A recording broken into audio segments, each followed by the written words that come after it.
Ever since the revue Starlight aired, I've been pretty fascinated by the concept of a revue, this idea of this all-female troupe that puts together a theater act.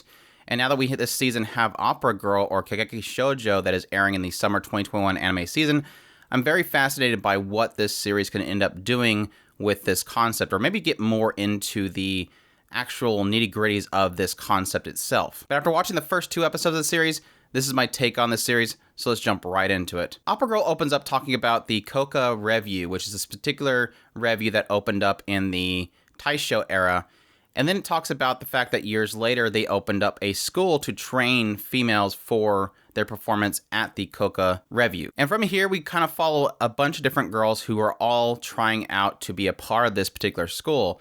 It kind of points out the idea that like over 1,000 women apply to become a part of the school. And this is narrowed down to about 200 girls, which then turn into like, I don't remember what it said, something like 40, like just a class basically that it kind of narrows down to. So the competition is huge and the amount of women that actually get to be a part of it are even smaller.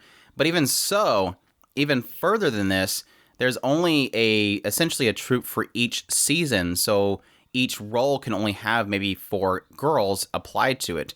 And most of the focus kind of seemed to center around 2 girls. Narata, who was a part of JPX, which is an idol group, and she apparently was forced to leave. And then there's also Sarasa Watanabe, who seems to be a very tall girl. I think she's like 5'8". And Sarasa actually wants to be, she's like coming here for the particular purpose to be Lady Oscar. And the interesting thing about this, obviously, is that Lady Oscar, her role, they don't really want somebody tall. And Sarasa is very tall. So she's already kind of fighting an uphill battle from this point.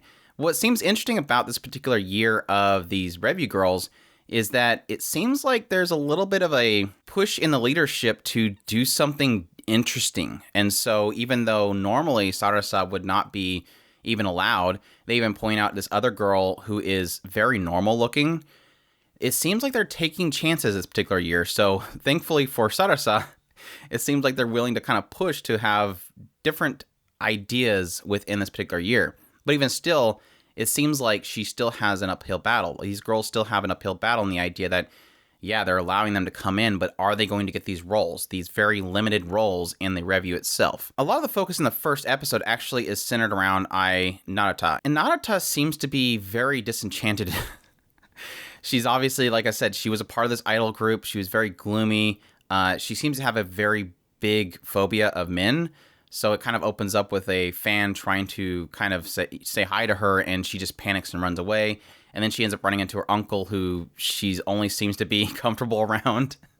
He's like, I'm a boy too. And she's like, yeah, but you're different, so it's fine.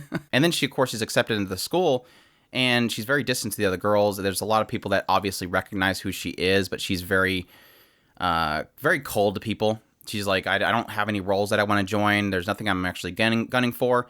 And obviously all the other girls seem to be gunning for something. They want to be successful here, whereas she just wants to be there. She's like, I don't care. It seems like the only reason she wants to be there is because it's an all-girls school, and they're not allowed to have relationships outside of it. These female revue actors are not allowed to be married. They're unmarried girls, and this is their role. For their time being a part of this, this is their life. And after that, whatever they could do whatever they want, but this is their life.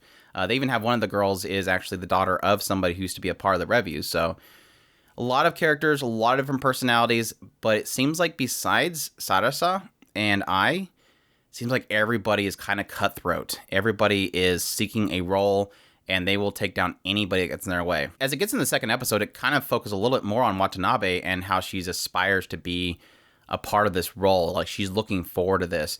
It gets into the fact that in her past, she was a part of a kabuki group, and even there, she wanted to be Sokoroku in the kabuki group, and they said, no, you can't. You're a girl. You can't do this.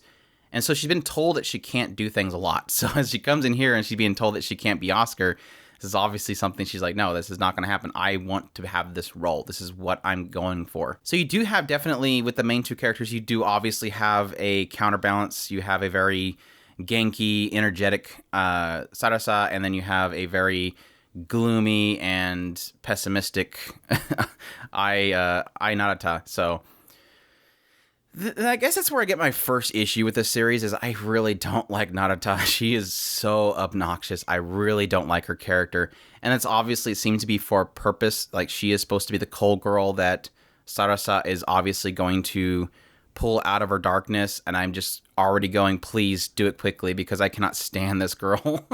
Like, the opening scene, I'm like, this girl is, you know what? I just did not like her at all. She was very mean. And it's like, and it sucks because at the end of every single episode, they seem like they're pointing out this fact there's this stalker that's coming after her. So obviously, Watanabe is probably going to protect her from that.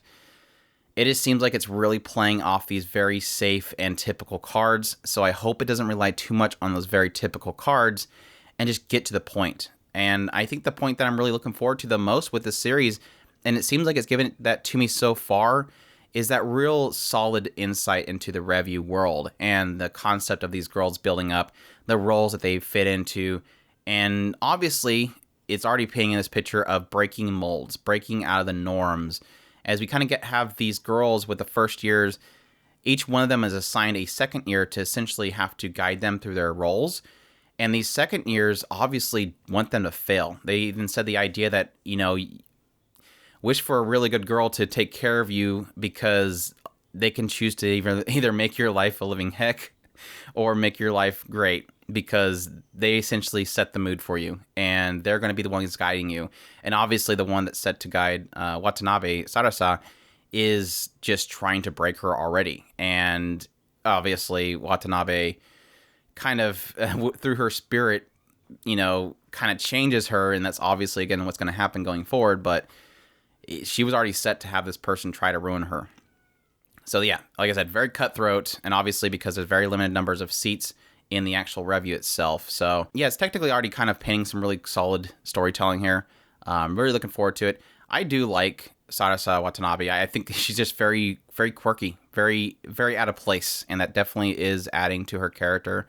I already like this idea that they had this Japanese soldier kind of come in and do this whole routine of walking them around and marching and all this kind of stuff, and then he's like, wow, you're really tall, let me try to push you, and he pushes her, and she's like, do it again, and then she gets in this kabuki pose and he can't push her over, so he's like, hey, do you want to be part of the Japanese self-defense force?